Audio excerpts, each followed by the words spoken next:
So this morning, there's been lots of things going down. So I woke up, first thing I saw, checked my phone. It says that the Patriots were releasing Stephon Gilmore. I think lots of people were shocked with this move from the Patriots. It came out from Adam Schefter earlier this morning. He says, a stunner.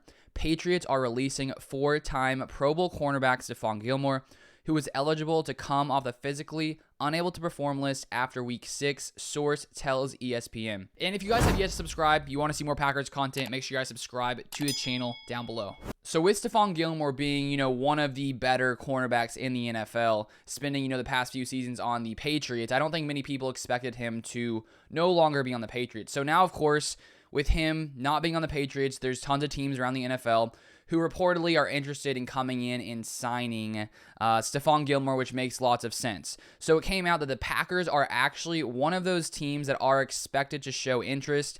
It came out here from Doug Kayed. I'm not sure how you say it, but he says the Patriots tried to trade Stephon Gilmore before electing to release him per source.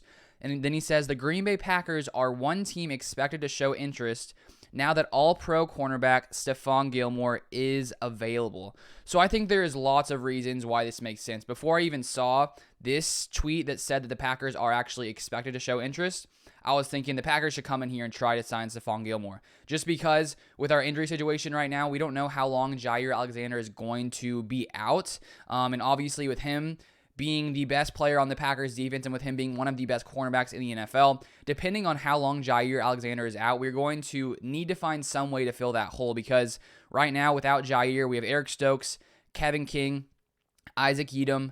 The options just aren't great for the Packers outside of, Eric Stokes, Kevin King, There's just not many great options for the Packers at cornerback currently on the roster. And so I think that the Packers need to try to find a way to get Stephon Gilmore here. The question is, will they be able to beat a team that comes in here and picks him up? Because obviously there's lots of contenders around there. Who knows where he wants to go or exactly what his motives are.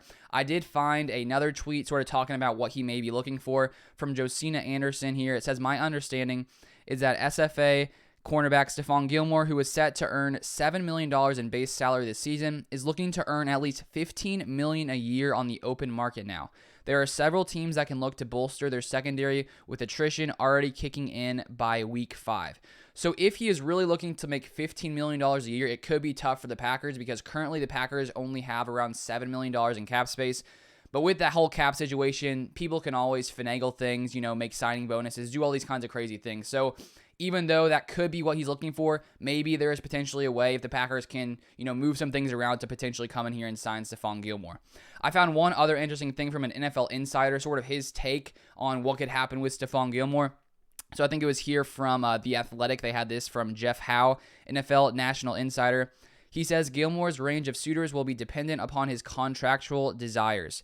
A big money deal may not be overly realistic until the offseason, so let's presume he'll take a relatively short cash to get himself on the field for a contender. So potentially one of the possibilities is maybe he's not able to come in here and get this, big deal that he wants to get all the money. Maybe he comes in here for the, rest of this 2021 season, takes maybe a little bit, smaller deal just for this season, goes to a contender and, plays for them and then maybe hits the open market after this season. That's a potential case. And obviously there's a few different places that he could go. The Buccaneers obviously seems like a place that he would go just because the Buccaneers seem to pick up every single person. They just got Richard Sherman. They seem to find a way to get guys, probably because they have Tom Brady on that team and they are, one of the favorites to be in the Super Bowl. But I wouldn't be so far as to say the Packers are out of the race. Why would you not want to pick the Green Bay Packers?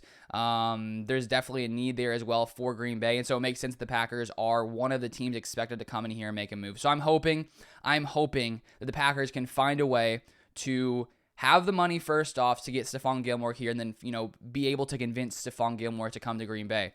I know that, the talks have been in the past that Aaron Rodgers wasn't really consulted when it came to these kinds of moves, but I say, Brian Gutekunst, why don't we call up Aaron Rodgers, get Aaron Rodgers to call Stephon Gilmore, be like, Stephon, we need you now, come on. Stephon's like, okay, I'll come, Aaron, if you want me to. I think that's what should happen. I think the Packers need to find a way to get him if it is possible because this Packers defense has been struggling with injuries, and with Jair Alexander's injury, I'm really hoping it's not a long-term one.